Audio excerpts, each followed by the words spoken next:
നമസ്കാരം. വിവാഹ വാഗ്ദാനം നൽകി പീഡിപ്പിച്ചെന്ന പരാതിയിൽ സോഷ്യൽ മീഡിയ ഇൻഫ്ലുവൻസർ അറസ്റ്റിൽ.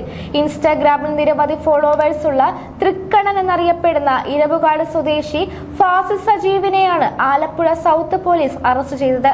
ആലപ്പുഴ സ്വദേശിയായ യുവതി നൽകിയ പരാതിയിലാണ് കേസെടുത്തത്.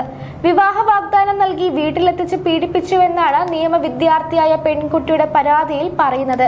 ഒരുമിച്ച് റീൽ ഷൂട്ട് ചെയ്യാമെന്ന് പറഞ്ഞ് തന്നെ ഇരവിക്കാടുള്ള വീട്ടിലേക്ക് വിളിച്ചു വരുത്തുകയായിരുന്നുവെന്നാണ് പരാതിക്കാരി പറയുന്നത്. വിവാഹ വാഗ്ദാനം നൽകി പീഡിപ്പിച്ച് തന്നെ വഞ്ചിക്കുകയായിരുന്നുവെന്ന് പെൺകുട്ടി പരാതിയിൽ പറയുന്നു.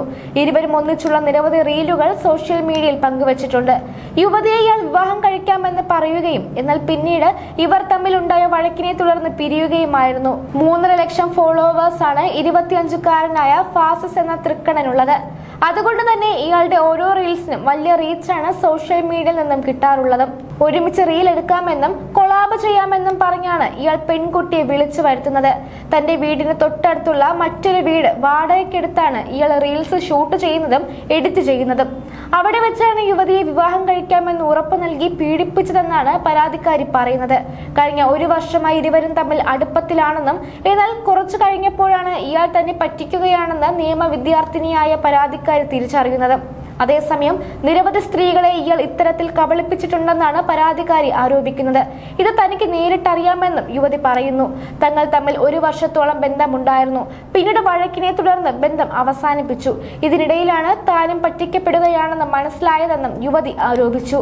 തൃക്കണ്ണനെതിരെ ഇതിനു മുൻപ് 2 തവണ ആലപ്പുഴ പോലീസിൽ പരാതി ലഭിച്ചിരുന്നു. എന്നാൽ പരാതി നൽകിയ പെൺകുട്ടികൾ കേസിൽ നിന്ന് പിന്മാറിയതിനാൽ ഇയാൾ രക്ഷപ്പെടുകയായിരുന്നു.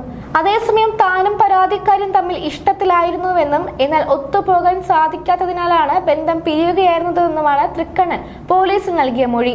അറസ്റ്റിന് പിന്നാലെ നിരവധി പേരാണ് ഇയാൾക്കെതിരെ കമന്റുമായി രംഗത്ത് വരുന്നത്. ഓരോ ജീവിതവും ഓരോ കഥകളാണ്, വേറിട്ട കഥകളുടെ ഒരു കൂട്ടായ്മ. വേണമെങ്കിൽ നമുക്കതിനെ ഒരു നോവലെന്ന് പേരിടാം. അതുപോലൊരു നോവലല്ലേ നിങ്ങളുടെ ജീവിതവും? എന്താ, ശരിയല്ലേ?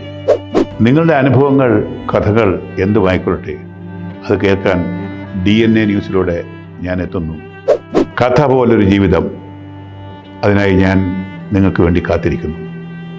നമുക്ക് ഒന്നിച്ച് കാണാം, കുറേ കാര്യങ്ങൾ സംസാരിക്കാം, വേദനകൾ പങ്കിടാം. നിങ്ങളുടെ വിഷയങ്ങൾ, അനുഭവങ്ങൾ അത് ഞങ്ങളെ അറിയിക്കേണ്ട വിലാസം താഴെ കൊടുക്കുന്നു.